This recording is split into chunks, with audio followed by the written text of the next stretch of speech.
William Henderson sat at his kitchen table, staring at the small velvet box in his hands. Inside was his grandmother's ring, a beautiful diamond that had been in his family for 3 generations. His heart pounded as he thought about what he was planning to do. Tomorrow was Christmas Eve, and he wanted to ask Catherine Miller, his girlfriend of 2 years, to marry him. But William wasn't planning an ordinary proposal. He had something much bigger in mind, something that would make this Christmas unforgettable not just for Catherine, but for everyone in their small town of Maplewood. Catherine worked as a nurse at the local children's hospital. She was the kind of person who lit up every room she entered. Her warm smile could make sick children forget their pain, and her gentle hands could comfort worried parents. William had fallen in love with her the moment he saw her volunteering at the town's soup kitchen 2 years ago. She was serving hot meals to homeless families, and when she looked up at him with those bright green eyes, he knew his life had changed forever. William owned a small bakery called Sweet Dreams that he had inherited from his father. Every morning before dawn, he would arrive at the shop to bake fresh bread, pastries, and cakes. The smell of his cinnamon rolls could draw people from 3 blocks away. His bakery had become the heart of the community, a place where neighbors gathered to share coffee and gossip. For months, William had been thinking about how to propose to Catherine. He wanted it to be special, something that showed how much he loved her and how much she meant to the community. Catherine always talked about making the world a better place, especially during the holidays. She would spend her free time organizing charity drives and helping families in need. One evening in November, while Catherine was working late at the hospital, William sat in his bakery planning the proposal. That's when the idea hit him. What if he could combine his proposal with something that would help the entire community? What if he could make Catherine's Christmas wish come true while asking her to be his wife? Catherine had mentioned several times how sad she felt that many children in their town wouldn't have a proper Christmas dinner. Some families were struggling financially, and others were dealing with job losses or medical bills. She wished there was a way to make sure every child in Maplewood had a warm meal and some presents on Christmas Day. William decided he would organize the biggest Christmas dinner the town had ever seen, completely free for anyone who needed it. He would cook for hundreds of people, and, at the end of the evening, in front of everyone, he would ask Catherine to marry him. It would be his gift to her, showing that he supported her dream of helping others. The next morning, William called his best friend Marcus, who worked as a reporter for the local newspaper. "Marcus, I need your help with something big," William said, his voice filled with excitement and nervousness. "What's going on, man? You sound like you're about to rob a bank," Marcus laughed. William explained his plan. He wanted to organize a massive Christmas dinner for anyone in the community who needed it. Families who couldn't afford a big meal, elderly people who would be alone, hospital workers who had to work on Christmas Day, everyone would be welcome. And he wanted to propose to Catherine right there, in front of the whole community. Marcus was immediately interested. "This is amazing, William. This could be the biggest story our town has seen in years. A Christmas miracle, a love story, and community spirit all rolled into one. I can help you spread the word, get local businesses involved, maybe even get some attention from bigger news outlets." William felt a mix of excitement and terror. He hadn't thought about news outlets. He just wanted to make Catherine happy and help his community. But if this could inspire other towns to do something similar, maybe that would be even better. Over the next few weeks, William threw himself into planning. He contacted every local business in Maplewood, asking for donations. The response was overwhelming. The local grocery store donated turkeys and vegetables. The wine shop contributed drinks. Even the fancy restaurant downtown offered to lend extra tables and chairs. Sarah, who owned the flower shop, insisted on decorating the entire venue for free. "Catherine helped my daughter when she was in the hospital last year," Sarah explained with tears in her eyes. "She stayed with us all night when Emma was scared. I'll do anything to help make her Christmas special." William decided to hold the dinner in the town's community center, which could fit about 300 people. He worked with the local women's group to organize volunteers for serving and cleanup. Everyone wanted to help once they heard what he was planning. But William kept the proposal part secret. Only Marcus knew about the ring and the plan to ask Catherine to marry him in front of everyone. William was terrified. What if she said no? What if she was embarrassed? What if she thought it was too much pressure? Catherine noticed that William seemed distracted lately. He was working longer hours at the bakery, and, when she asked what he was baking so much for, he would just say he had some big orders for Christmas. She didn't suspect anything, but she could tell he was planning something. "You've been acting strange lately," Catherine said one evening as they walked through downtown Maplewood, looking at the Christmas decorations. The town had really gone all out this year.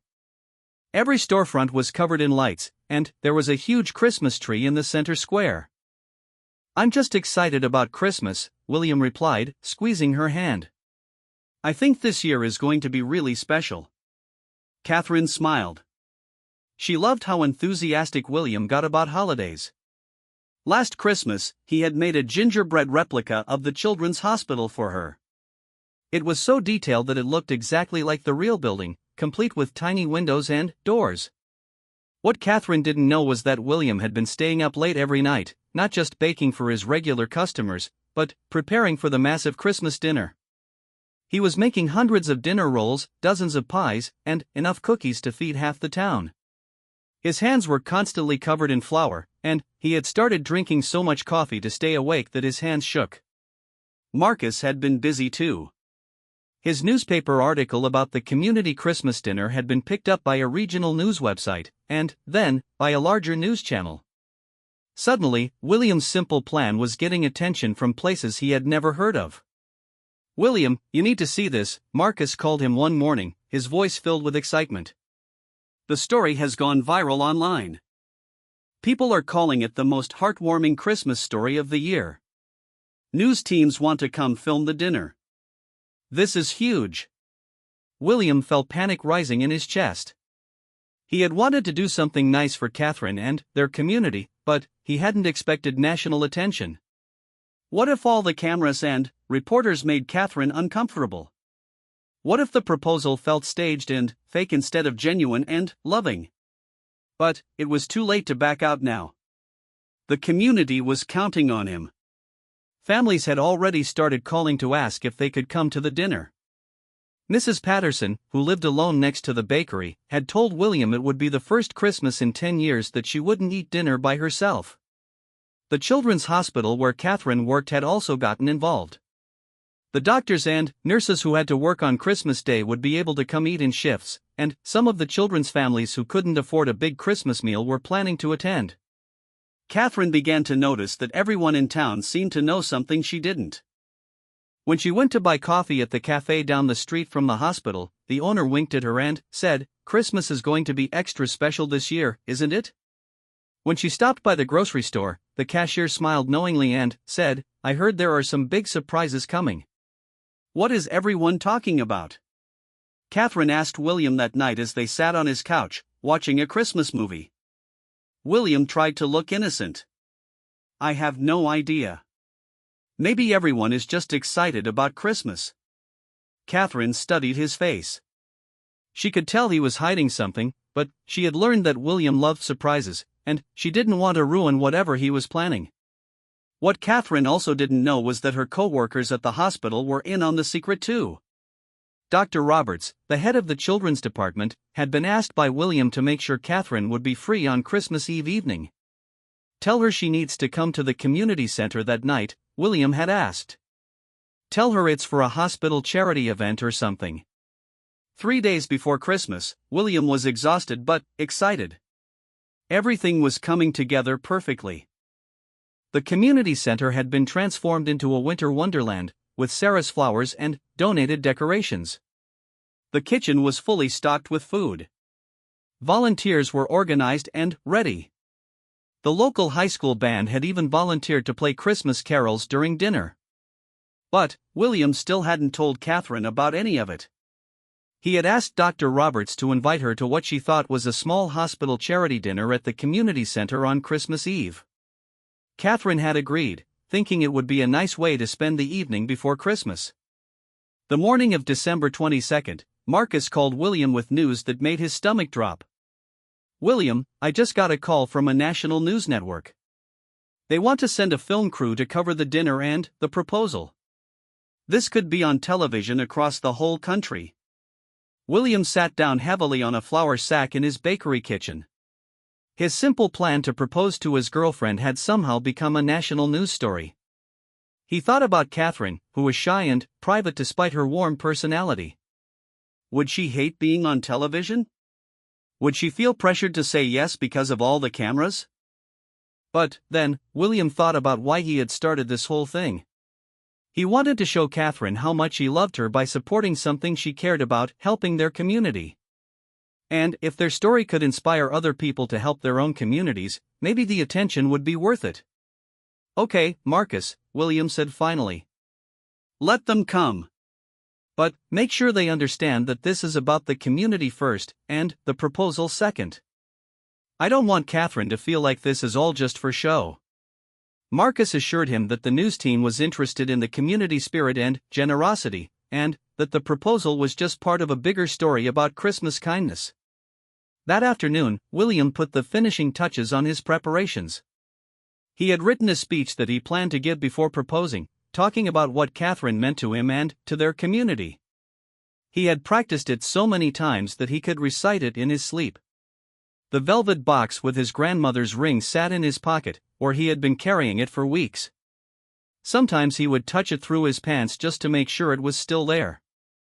His grandmother had told him before she died that this ring was meant for a woman who would love with her whole heart and put others before herself. Catherine was exactly that kind of woman. On December 23, the day before the dinner, William barely slept. He spent the night at his bakery, putting the final touches on hundreds of dinner rolls and dozens of pies. As the sun came up on Christmas Eve morning, he realized that in less than 12 hours, his whole life might change. Catherine woke up that same morning with a strange feeling of anticipation. She had no idea what was waiting for her that evening, but she felt like something important was about to happen. She chose her favorite red dress to wear to what she thought was a small charity dinner, and spent extra time on her hair and makeup. At the hospital that day, her co-workers kept smiling at her in a way that made her suspicious. "Are you sure you don't know anything about this charity dinner tonight?" she asked Dr. Roberts. "I just know it's going to be very special," he replied with a grin. "Make sure you're there by 6 o'clock. Meanwhile, news vans were starting to arrive in Maplewood. The story of William's community Christmas dinner and surprise proposal had captured people's imagination across the country. In a time when the news was often filled with sad or angry stories, here was something purely good: a man who loved his girlfriend so much that he organized a feast for hundreds of people just to make her happy. William tried to stay calm as he watched the reporters setting up their cameras around the community center. This was really happening. In a few hours, he would either be the happiest man in the world, or the most embarrassed person on national television. As 6 o'clock approached, families began arriving at the community center. There were elderly couples who had been married for 50 years, young parents with small children, teenagers whose families were struggling financially, and hospital workers getting off their shifts. The atmosphere was magical. The room was warm and beautifully decorated, filled with the smell of William's amazing cooking and the sound of Christmas carols. People who had never met before were talking and laughing together. Children were playing in the corner while their parents enjoyed adult conversation. Catherine arrived exactly at 6, expecting to find a small group of hospital staff at a quiet charity dinner. Instead, she walked into a room filled with hundreds of people, news cameras, and more food than she had ever seen in one place. "What is this?" she whispered to Dr. Roberts, who had walked in behind her. "This," he said with a huge smile, "is your Christmas surprise." Catherine looked around in amazement. She recognized faces from all over town: patients' families from the hospital, customers from William's bakery, people she had helped at various charity events over the years. Everyone was smiling at her like they knew a secret she didn't. And then, she saw William, standing at the front of the room in his best suit, looking more nervous and excited than she had ever seen him. He was holding a microphone, and, when he saw her, his face lit up like a Christmas tree. Catherine's heart started beating fast. She suddenly realized that everyone in this room was looking at her, including several television cameras. Whatever William had planned, it was big. William took a deep breath, touched the ring box in his pocket one more time, and began to speak. William's hands trembled slightly as he held the microphone. The room fell completely silent except for the soft sound of Christmas carols playing in the background. He could see Catherine standing near the entrance, her green eyes wide with surprise and confusion. She looked beautiful in her red dress, more beautiful than he had ever seen her. "Good evening, everyone," William began, his voice stronger than he felt. "Thank you all for being here tonight. I know many of you are wondering what this is all about." He looked directly at Catherine, who was still standing frozen by the door. "Catherine, this is all for you. But, let me explain to everyone why we're really here." William set down the microphone for a moment and walked closer to the center of the room, where everyone could see him clearly. The news cameras followed his movement, but he tried to ignore them and focus on the people in the room, his neighbors, his friends, his community. "2 years ago, I met an amazing woman who changed my life," he continued. "Catherine Miller works as a nurse at our children's hospital, and she spends every free moment of her time trying to make our community a better place. She volunteers at the soup kitchen, organizes toy drives for children, and stays late at the hospital to comfort families going through difficult times." The crowd murmured appreciatively. Many people in the room had been helped by Catherine at some point, and they nodded in recognition of her kindness. "A few weeks ago, Catherine told me how sad she felt that some families in our town wouldn't be able to have a proper Christmas dinner this year. She worried about children going to bed hungry on Christmas Day, and about elderly people spending the holiday alone." William's voice grew stronger as he spoke about Catherine's compassion. "So I thought, what if we could fix that? What if we could make sure that every single person in Maplewood who wanted a Christmas dinner could have one, for free, surrounded by friends and neighbors?" The room erupted in applause.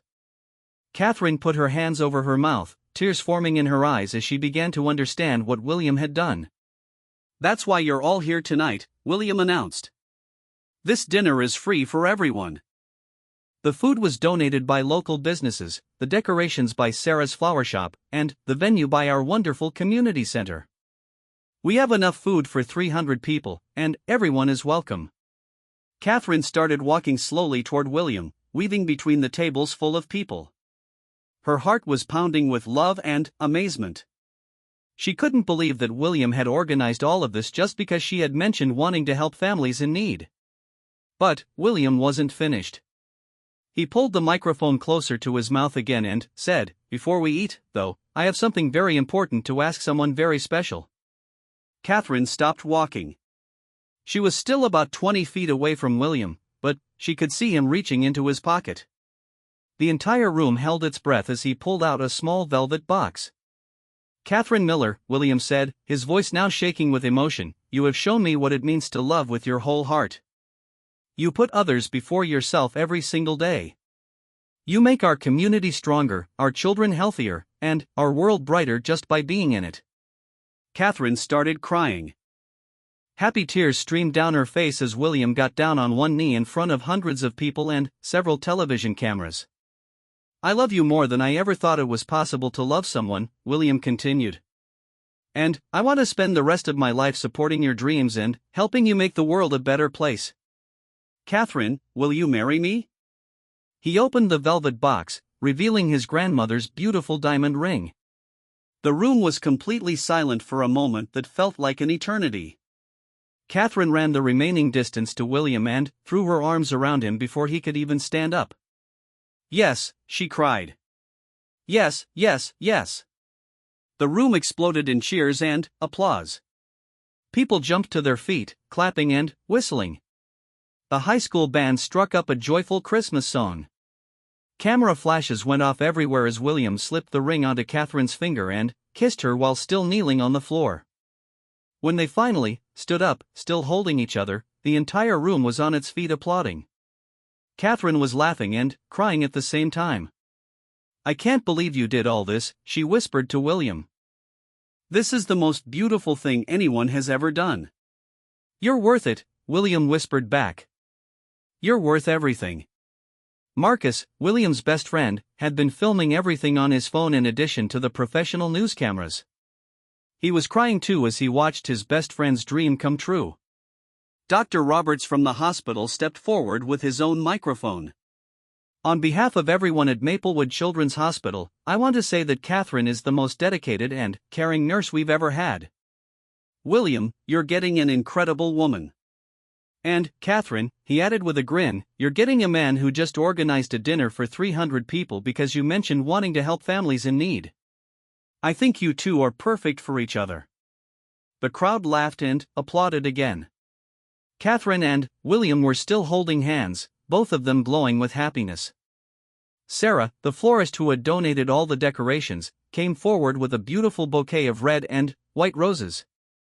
For our newly engaged couple, she announced, handing the flowers to Catherine. As the excitement began to calm down, people started moving toward the buffet tables that William had spent weeks preparing. The amount of food was incredible: roasted turkeys, honey-glazed hams, mountains of mashed potatoes, green bean casseroles, fresh bread rolls, and dozens of pies and desserts. But what made the dinner truly special wasn't just the food. It was seeing the community come together. At one table, an elderly man who lived alone was sharing stories with a young family whose father had recently lost his job. At another table, nurses from the hospital were laughing with their patients' families. Children who had been shy when they arrived were now running around playing together. Catherine and William moved from table to table, greeting everyone and thanking them for coming. Catherine was amazed to see how many lives she had touched without realizing it. There was Mrs. Johnson, whose grandson Catherine had helped when he broke his arm. There were the Rodriguez family, whose daughter had been in the hospital for weeks with pneumonia, and Catherine had brought her books and toys every day. I had no idea so many people knew me, Catherine said to William as they paused between tables. You've made a difference in all their lives, William replied. You just never realized how much you meant to everyone. The news reporters were having the time of their lives. This wasn't just a proposal story anymore, it was a story about community, generosity, and the ripple effects of kindness. They interviewed families who talked about how Catherine had helped them through difficult times. They spoke with business owners who had donated food and explained how William's Bakery had become a gathering place for the whole town. One reporter, a woman named Jennifer from the National News Network, approached Catherine and William during a quiet moment. This is one of the most heartwarming stories I've covered in my 20 years of journalism, she told them. Your love for each other and for your community is inspiring people across the country. We've been getting calls all evening from viewers who want to know how they can organize something similar in their own towns. Catherine looked surprised. Really? People want to do this in other places? Absolutely, Jennifer replied. Your story is reminding people that the true spirit of Christmas is about taking care of each other. William's gesture wasn't just romantic, it was a call to community action. As the evening progressed, more and more people kept arriving. Word had spread throughout the town, and families who hadn't originally planned to come decided to stop by. The community center was packed beyond capacity, with people standing along the walls and sitting on the floor. William worried that they might run out of food, but somehow there always seemed to be enough. Other community members had started bringing dishes from home when they heard how many people were coming. It was turning into the biggest potluck dinner Maplewood had ever seen. Around 8 o'clock, something unexpected happened. The fire chief, Tom Bradley, stood up and asked for everyone's attention. I've lived in this town for 50 years, he announced, and I've never seen anything like what's happening here tonight. William and Catherine, you've shown us what it really means to love your community. He paused and looked around the room at all the faces, young and old, rich and poor, all brought together by the spirit of Christmas and the power of love. I think we should make this an annual tradition, he continued. Every Christmas Eve, our community should come together like this to make sure nobody spends the holiday alone or hungry. The room erupted in cheers and applause. People were shouting yes, and great idea. Catherine and William looked at each other in amazement. Their one-night event was becoming something much bigger. Mrs. Patterson, the elderly woman who lived next to William's Bakery, slowly stood up using her walker. The room quieted down to hear what she had to say. I'm 87 years old, she began in a shaky but clear voice, and this is the first Christmas in 10 years that I haven't eaten dinner alone. But, more than that, tonight I remembered what it feels like to be part of a family. She looked directly at Catherine and William. You two young people have given all of us the greatest Christmas gift possible. You've shown us that we're not alone in this world. There wasn't a dry eye in the room. Catherine was crying again, overwhelmed by the realization that their love story had somehow brought an entire community together. The high school band, which had been playing background music all evening, suddenly struck up Silent Night. Without any prompting, the entire room began singing along. 300 voices joined together in the familiar Christmas carol, creating a moment of pure magic. As they sang, Catherine looked around the room in wonder. Children were sitting on their parents' laps, elderly couples were holding hands, teenagers were helping serve dessert to families with small children. This was what Christmas was supposed to be about. When the song ended, people began cleaning up without being asked. Teenagers stacked chairs, parents wiped down tables, and elderly community members gathered leftover food to send home with families who needed it. The news crews were packing up their equipment, but Jennifer, the national reporter, approached Catherine and William one more time. We'd like to do a follow-up story in a few weeks, she said. I have a feeling this evening is going to inspire Christmas dinners in communities across the country. Would you be willing to help other towns organize similar events? Catherine looked at William, and he nodded enthusiastically. Of course, Catherine replied. If we can help other communities come together like this, we'd be honored to do it. As the evening wound down, William and Catherine found themselves alone for a few minutes in the kitchen area of the community center. Catherine was still wearing her engagement ring, turning it around on her finger as if she couldn't quite believe it was real. Are you happy? William asked, suddenly, feeling nervous. I know this was a lot bigger than a normal proposal. I hope it wasn't too much. Catherine stood on her tiptoes and kissed him softly. William, this was perfect. You didn't just ask me to marry you, you showed me that you understand who I am and what I care about. You turned my dream of helping our community into the most beautiful proposal I could have imagined. They stood together in the quiet kitchen, holding each other and listening to the sounds of their community members finishing the cleanup in the main room. In just a few hours, their lives had changed completely. They were engaged, they had become local celebrities, and they had somehow started a movement that might spread across the entire country. But, at that moment, all that mattered was that they had each other and the warm feeling of knowing they had made their community a little bit better. As they finally prepared to leave the community center, Marcus approached them with a huge grin on his face. You two need to see this, he said, holding up his phone. The video of your proposal has been shared thousands of times on social media. Hashtag Maplewood Christmas is trending nationally. This story is everywhere. Catherine and William looked at the phone in amazement. There were comments from people all over the country saying how beautiful their story was and how inspired they felt to help their own communities.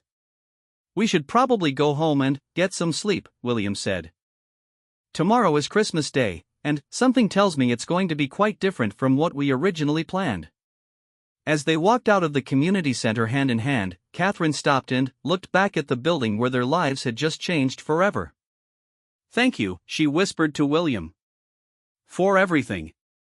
For loving me enough to do all this, for understanding what matters to me, and for making this the most perfect Christmas I could have imagined. Thank you, William replied, for saying yes. They drove home through the quiet streets of Maplewood, past houses decorated with Christmas lights, knowing that their small town would never be quite the same. And neither would they. Christmas morning arrived with a blanket of fresh snow covering Maplewood.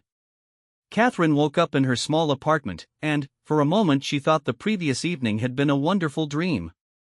Then, she looked at her left hand and saw her grandmother's diamond ring sparkling in the morning sunlight streaming through her window.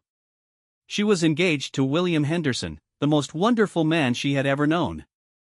And, somehow, their engagement had become national news.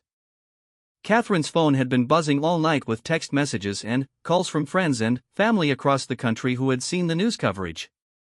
Her sister Emma had called from California at midnight, crying with joy and saying she had watched the proposal live on the evening news. "Catherine, I can't believe my little sister got engaged on national television," Emma had said through happy tears. "Mom and Dad are so excited they can't sleep. And William is perfect for you. I can tell just by watching how he looks at you." Now, as Catherine sat on her bed looking at all the missed calls and messages, she felt overwhelmed by the response. Her phone showed 17 missed calls, 43 text messages, and hundreds of notifications from social media accounts she'd barely used. The doorbell rang, and Catherine threw on a robe to answer it. Through the window, she could see a news van parked outside her apartment building. When she opened the door, she found Jennifer, the reporter from the national news network, holding 2 cups of coffee and a box of pastries. "Merry Christmas, Catherine," Jennifer said with a warm smile. "I brought breakfast from William's bakery. I hope you don't mind me stopping by, but I wanted to talk to you about something incredible that's happening." Catherine invited her in, grateful for the coffee. She had barely slept, too excited and amazed by everything that had happened. "What's incredible?" Catherine asked as they sat at her small kitchen table. Jennifer pulled out her phone and showed Catherine a series of news articles and social media posts.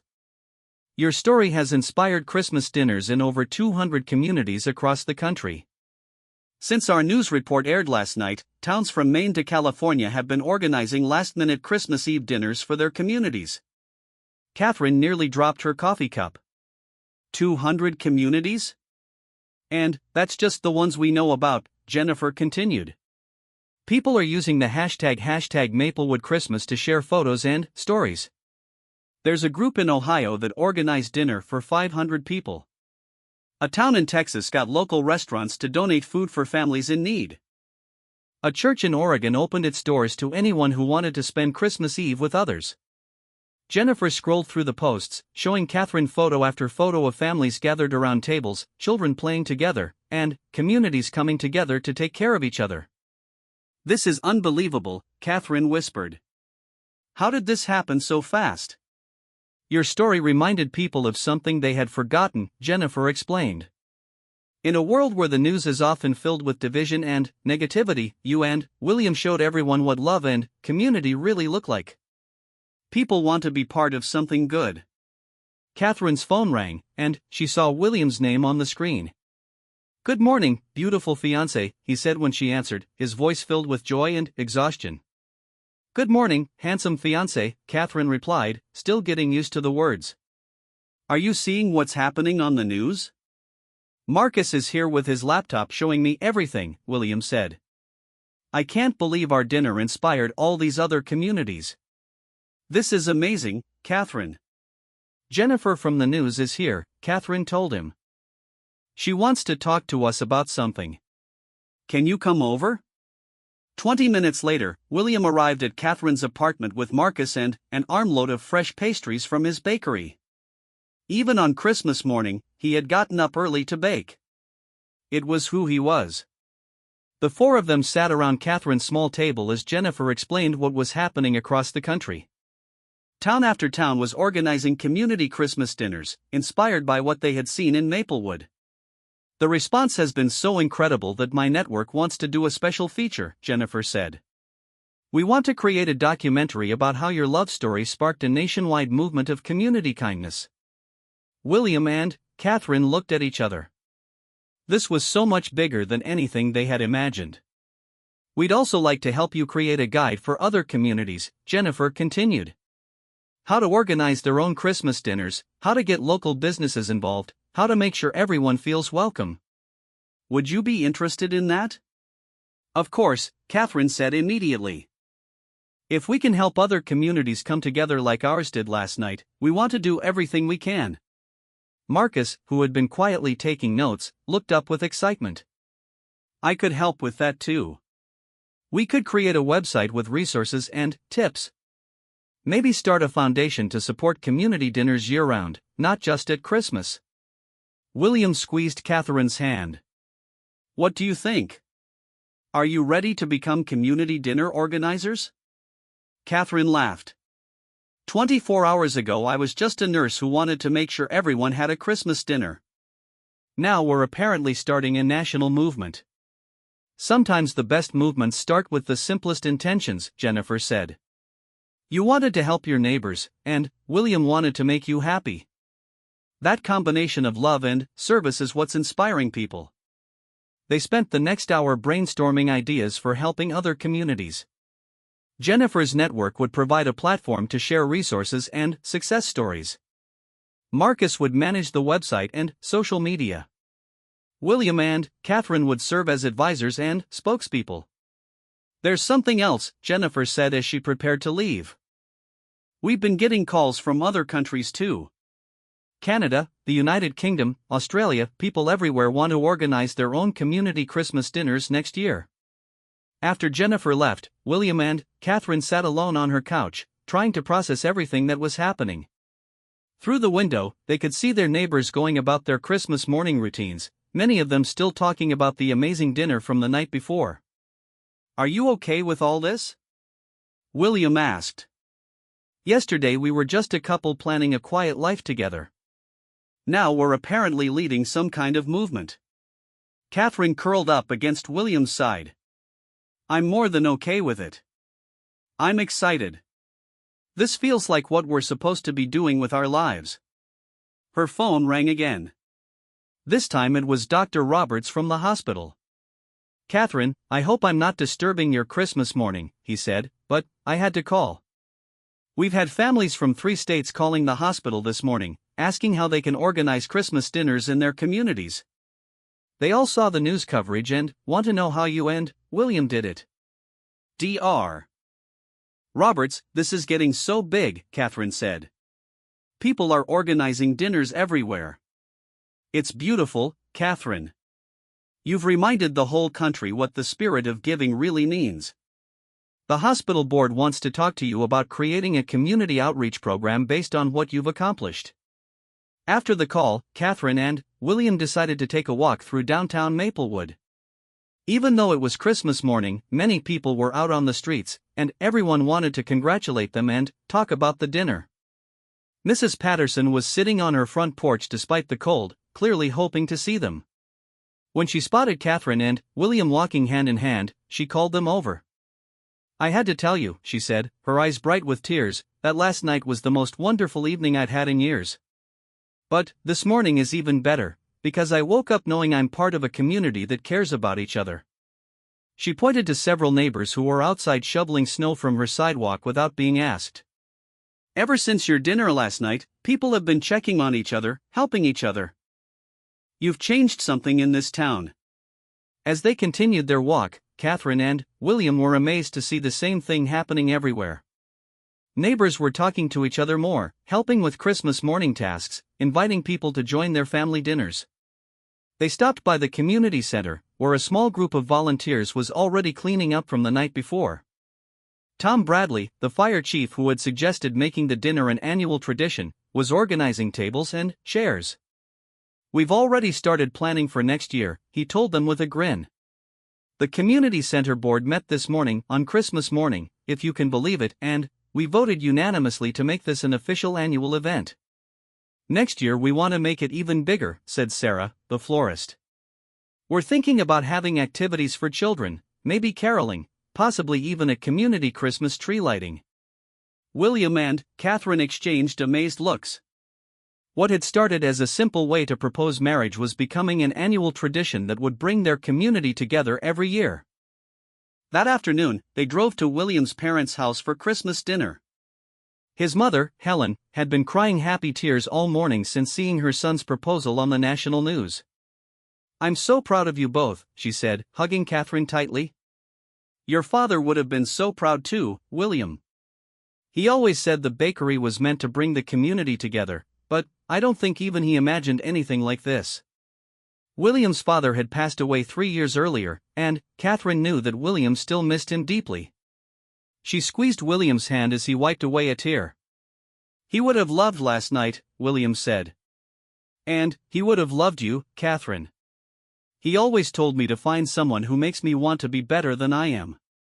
The family dinner was warm and joyful, but they were constantly interrupted by phone calls and text messages from reporters, friends, and strangers who wanted to share their own community dinner stories. Catherine's sister Emma called during dessert to tell them that she had already started organizing a community dinner in her California town for New Year's Eve. "If you two can inspire a nationwide movement in one day, the least I can do is bring my community together too," Emma said. "I've already talked to 5 restaurants that want to donate food." That evening, as William and Catherine sat by the fireplace in his family's living room, they watched the evening news coverage of their story. The reporters showed clips from community dinners that had been organized across the country, all inspired by what had happened in Maplewood. There was a dinner in a small town in Montana where ranchers and farmers had come together to help families struggling with medical bills. In Florida, a beach community had organized a Christmas dinner for senior citizens and single parents. In New York, a neighborhood had converted a school cafeteria into a feast for anyone who needed a place to spend Christmas Eve. "Look what you've done," William said softly to Catherine. "You wanted to make sure everyone in our town had a Christmas dinner, and now thousands of people across the country are having the best Christmas they've had in years." "We did it together," Catherine replied. "Your love made it all possible." As the news report continued, they saw that the movement had a life of its own now. Communities were already planning dinners for New Year's Eve, Valentine's Day, Easter, and Thanksgiving. The idea of neighbors taking care of neighbors was spreading faster than anyone could track. Catherine's phone buzzed with a text message from Jennifer, the reporter. "Check the #MaplewoodChristmas hashtag. Over 100,000 posts and counting. You two have started something beautiful." They spent an hour looking through the social media posts. Photo after photo of families eating together, children playing, elderly people laughing with new friends. Every post mentioned how inspired they were by the couple from Maplewood who showed us what love really looks like. "Tomorrow we need to start working on that guide for other communities," Catherine said. "If this many people want to organize their own dinners, we need to help them do it right." "Marcus already started a basic website," William said.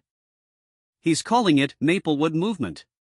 He thinks we can have resources and tips posted by New Year's Day." Catherine smiled as she imagined communities across the country and around the world gathering together to take care of each other. "What have we gotten ourselves into?" "The best adventure of our lives," William replied, kissing her softly. "And we're just getting started." As Christmas Day came to an end, Catherine and William realized that their simple love story had become something much larger than themselves. They had accidentally created a movement that reminded people of the power of community and the importance of taking care of each other. But, at the heart of it all was still the same simple truth that had started everything: 2 people who loved each other enough to put their community's needs first. And that love was now inspiring thousands of other people to do the same in their own communities. They fell asleep that night planning wedding details and community dinner strategies in equal measure, knowing that their future together would be filled with both personal joy and service to others. It was exactly the kind of life they both had always dreamed of, even if they had never imagined it would happen on such a grand scale. 6 months after that magical Christmas Eve, Catherine and William found themselves standing in front of the White House, holding hands and trying to believe that this was really happening.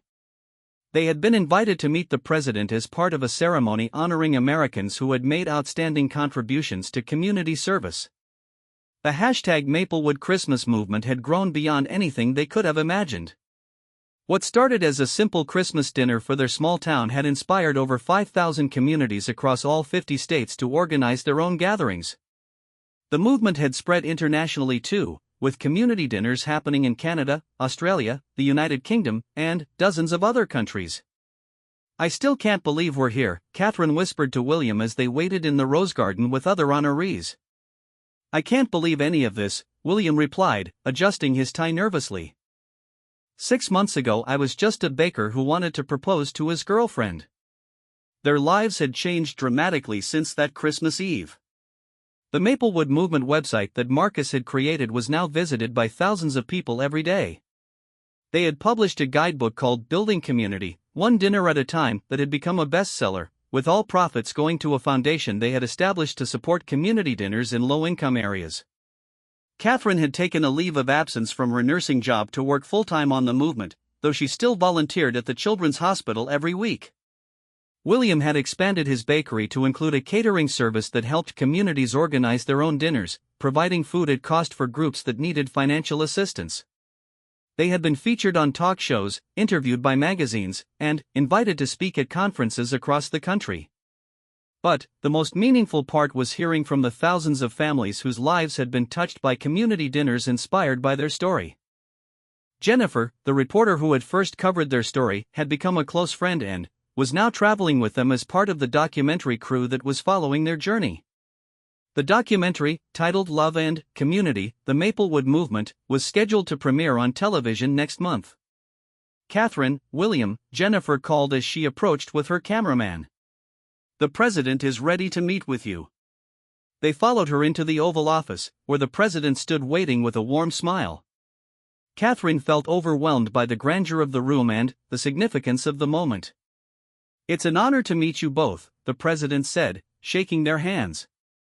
"Your story has inspired not just Americans, but people around the world. You've reminded us that the strength of our communities lies in our willingness to care for each other." The president walked them over to his desk, where he had a copy of their guidebook open. "I've been reading about your movement, and I'm particularly impressed by how it's brought together people from all different backgrounds and political views. In a time when our country often feels divided, you've shown us what we can accomplish when we focus on our shared humanity." Catherine and William exchanged glances. It was still surreal to hear the president discussing their Christmas dinner. "We never intended for it to become political," Catherine said. "We just wanted to help people take care of each other. And that's exactly why it's been so successful," the president replied. "When people see genuine love and service, it transcends all the things that usually divide us." The president went on to announce that he was creating a new White House initiative to support community building programs across the country, using the Maplewood movement as a model. Catherine and William would serve as honorary advisors to help other communities get started. After the ceremony, they drove back to Maplewood, exhausted but exhilarated by the day's events. As they entered their small town, they saw that Main Street was decorated with banners welcoming them home. The whole community had organized a celebration at the community center, the same place where William had proposed 6 months earlier. When they arrived at the community center, they found it packed with friends and neighbors, all eager to celebrate their hometown heroes. Mrs. Patterson was there, now 90 but still attending every community event. Dr. Roberts and the hospital staff had come. Sarah the florist had decorated the entire room with flowers in red, white, and blue. But the biggest surprise was seeing familiar faces from communities across the country who had traveled to Maplewood for the celebration. There was Maria from Arizona, who had organized dinners for farm workers in her community. There was James from Maine, who had started monthly community dinners for lobster fishermen and their families. There was Susan from Texas, whose community dinners had helped neighbors recover after a devastating tornado. "We wanted to thank you in person," Maria explained when she hugged Catherine and William. "Our community dinners have brought our town together in ways we never imagined. Children who were struggling in school are getting help from neighbors. Elderly people who were isolated are now part of an extended family.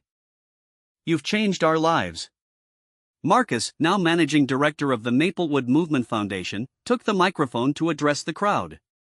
6 months ago, my best friend William wanted to propose to the woman he loved by doing something that would make her happy. He never could have imagined that his gesture would inspire a global movement." The crowd applauded as Marcus continued. "But William and Catherine haven't just inspired other communities. They've changed our own town too. Since that first Christmas dinner, we've had monthly community dinners, we've organized support for families in crisis, we've created mentorship programs for children, and we've built the kind of neighborhood where everyone looks out for everyone else." Tom Bradley, the fire chief, stepped forward with a special announcement.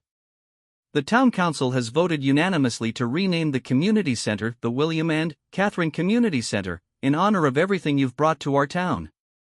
Catherine started crying happy tears as the crowd cheered. William wrapped his arms around her, amazed once again by how their love story had grown into something so much larger than themselves. But the biggest surprise was still to come. Dr. Roberts from the hospital approached the microphone with a huge smile on his face. "William and Catherine, your community dinners have done more than bring people together for meals. They've created a network of support that's improved the health and well-being of our entire town. Medical emergencies get faster responses because neighbors know each other. Children are healthier because families are sharing resources and information. Mental health has improved because people feel less isolated and more connected." He paused dramatically. The hospital board has decided to create the Catherine Miller Community Health Program, which will train other communities to use the community dinner model to improve public health outcomes. Catherine was speechless. What had started as William's way of proposing marriage had somehow become a new approach to community health and wellness. As the celebration continued, Catherine and William found a quiet moment outside on the steps of the community center. They could hear the laughter and conversation from inside, the same warm sounds that had filled the room on that magical Christmas Eve. "Do you ever wish we had just had a normal proposal?" William asked, half joking. "You know, just the two of us, maybe at a fancy restaurant or on a beach somewhere?" Catherine turned to face him fully, taking both of his hands in hers. "William, what we have is so much better than normal. Our love story isn't just about us, it's about all the communities we've helped bring together, all the families who aren't lonely anymore, all the children who are growing up understanding that we're supposed to take care of each other." She gestured toward the community center, where their friends and neighbors were celebrating together. "Every community dinner that happens because of what we started is a continuation of your proposal to me. You're still showing me every day that you understand what matters to me and that you'll support my dreams." William smiled and kissed her softly. "So you're saying I'm still proposing to you?" "Every day," Catherine replied. "And I'm saying yes every day." They were interrupted by a small voice calling Miss Catherine. "Mr. William." It was Emma, a 7-year-old girl whose family had been at that first Christmas dinner. She had been one of the children Catherine had cared for at the hospital when she was sick with pneumonia. "I wanted to give you something," Emma said shyly, holding out a drawing she had made.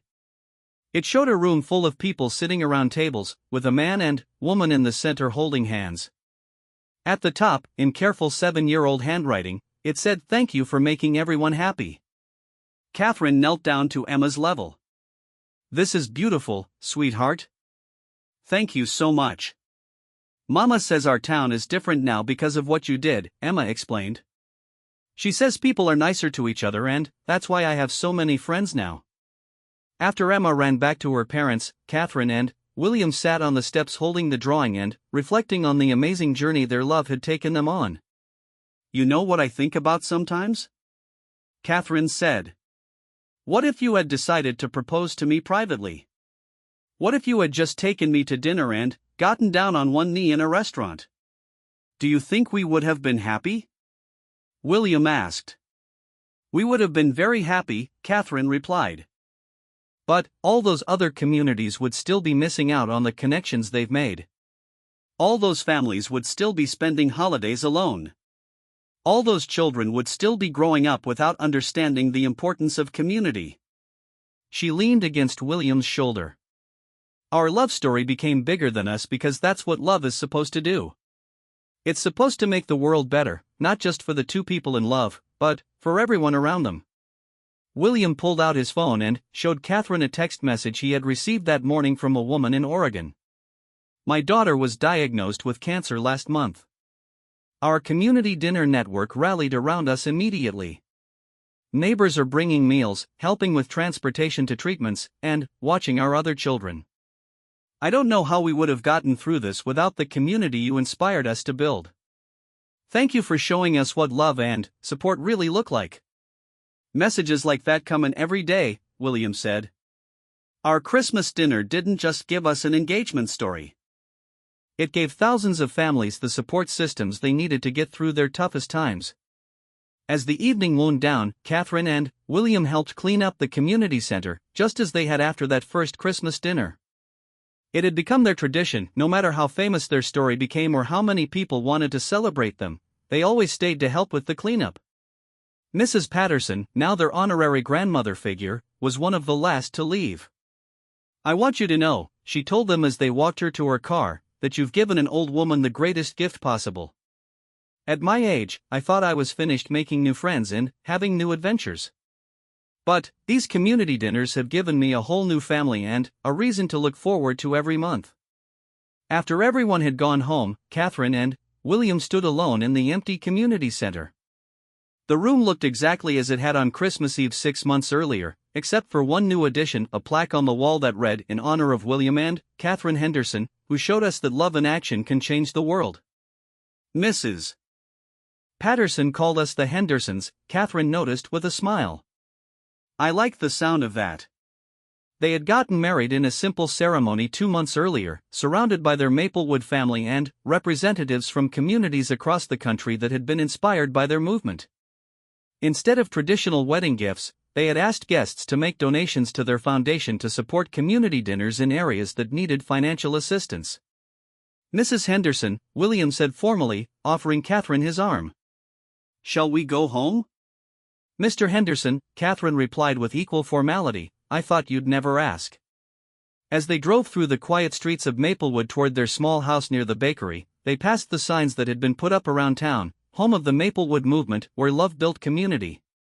Their house was small but perfect for them, with a big kitchen where William could experiment with new recipes and a home office where Catherine could coordinate with communities planning their own dinners.